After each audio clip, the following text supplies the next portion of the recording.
Jamais sans la grâce, une dévotion matinale proposée par l'Église évangélique de la grâce en collaboration avec l'Institut théologique de Cotonou.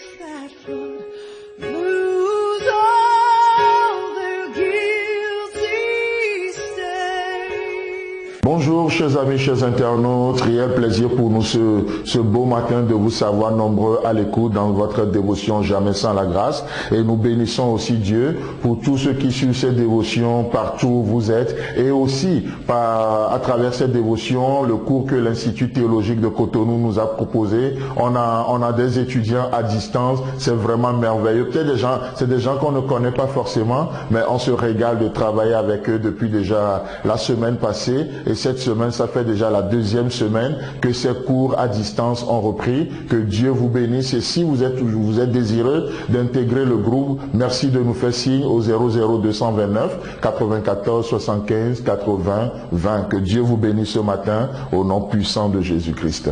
Amen. Alors hier, nous voyons une pensée dans Philippiens chapitre 1, le verset 6, où il est écrit, c'est Paul qui parle: je suis persuadé que celui qui a commencé en vous cette bonne œuvre la rendra parfaite pour le jour de Jésus-Christ. Amen. Alors justement, on parlait de cette grande assurance avec laquelle Paul parle dans ce verset en disant je suis persuadé.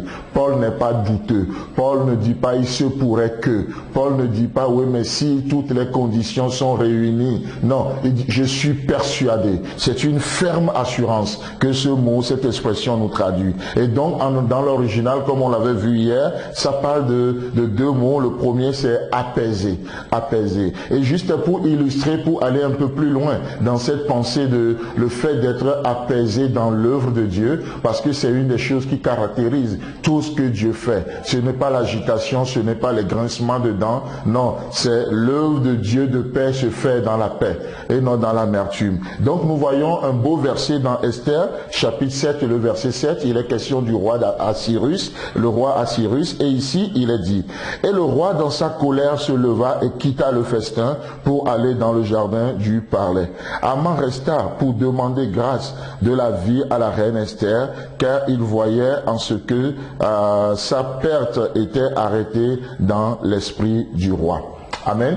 Ici, il est question du roi Assyrus. Le roi Assyrus qui a pour reine Esther, et donc du coup on voit que le peuple d'Israël avait un ennemi qui s'appelle Haman, qui a comploté des choses, tout comme vous et moi nous avons aussi un ennemi. On n'a pas lutté contre le sang et la chair, mais contre les esprits méchants, les principautés dans les lieux célestes, n'est-ce pas ce que la Bible nous dit? Donc nous avons des véritables ennemis qui ne sont pas nos frères, nos voisins, nos sœurs, ainsi de suite. Malheureusement, même s'ils peuvent être utilisés par cet ennemi, ils ne le sont pas directement. Ils ne le sont pas. Donc du coup, Haman a comploté des choses contre Israël, et finalement, pour faire court, on voit que son plan a été dévoilé. Et du coup, ici, le roi se met en colère. Mais laissez-moi vous dire que lorsque le roi se met en colère, le roi ne se met pas en colère ni contre Esther, le roi ne se mettra pas en colère contre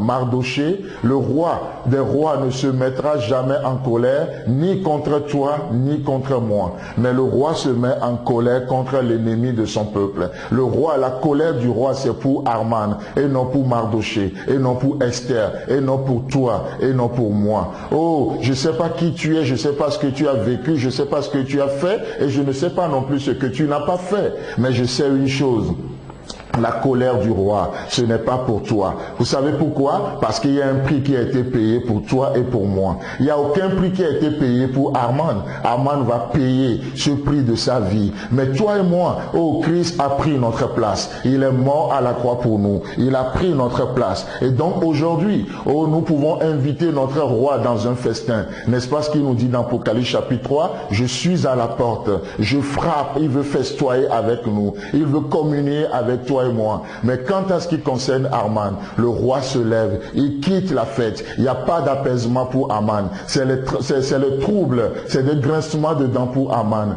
Mais pour toi et moi, oh, nous avons la paix de Dieu. Nous sommes apaisés dans cette journée. Et quand le roi se lève dans sa joie, quand le roi se lève pour aller dans son palais, qu'est-ce qu'il fait? C'est pour nous conduire dans de verts pâturages. Et aujourd'hui, le roi te conduit dans de verts pâturages. Le roi te conduit près des eaux paisibles et non près des eaux troublées. Tu cherches un conseil? Approche-toi, communie avec Dieu. Demande-lui. Il est prêt à te diriger. Il est prêt à te montrer la voie à suivre. Il est prêt à te conduire vers les eaux paisibles au nom puissant de Jésus. Oh, le roi ne quittera jamais la table. Jamais, jamais. Il frappe à ta porte. Il dit, je vais festoyer avec toi. Chers amis, chers internautes, que Dieu vous bénisse dans cette journée et Dieu voulant, on se retrouve demain. C'est tout le temps que nous avons. Si vous avez aimé cette dévotion, parlez-en à vos amis. Parlez-leur du message de la grâce et de ce qu'il fait dans vous. Pour un sujet de prière, une question ou plus d'informations, contactez-nous. Téléphone 64 88 35 87